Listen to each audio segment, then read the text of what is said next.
జీవితం అంటే నిన్ను నువ్వు చూసుకోవటం కాదు, నిన్ను నువ్వు రూపుదిద్దుకోవటం.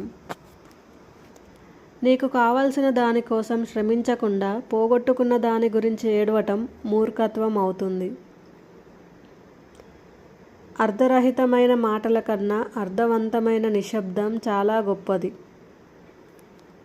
ఎక్కువగా నమ్మటం, ఎక్కువగా ప్రేమించటం, ఎక్కువగా ఆశించటం, ఫలితంగా వచ్చే బాధ కూడా ఎక్కువగానే ఉంటుంది.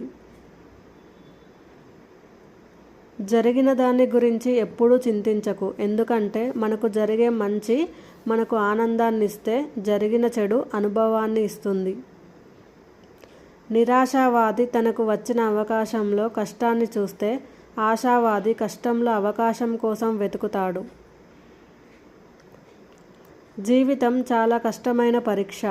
దానిలో చాలామంది విఫలం చెందడానికి కారణం ప్రతి ఒక్కరి ప్రశ్నాపత్రం వేరని గ్రహించకపోవటమే.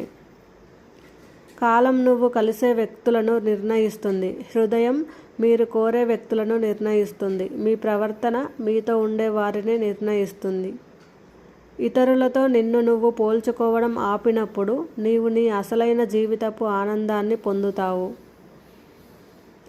మనం జరిగిపోయిన దాన్ని వెనక్కి వెళ్ళి మార్చలేకపోవచ్చు, కానీ జరగబోయే దాన్ని ఖచ్చితంగా మార్చవచ్చు. నిరంతరం వెలుగునిచ్చే సూర్యుడిని చూసి చీకటి భయపడుతుంది, అలాగే నిరంతరం కష్టపడేవాడిని చూసి ఓటమి భయపడుతుంది.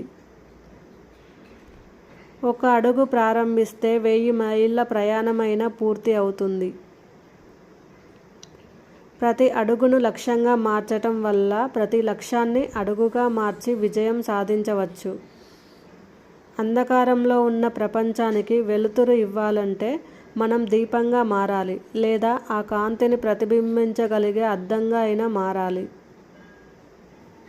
Thank you for watching.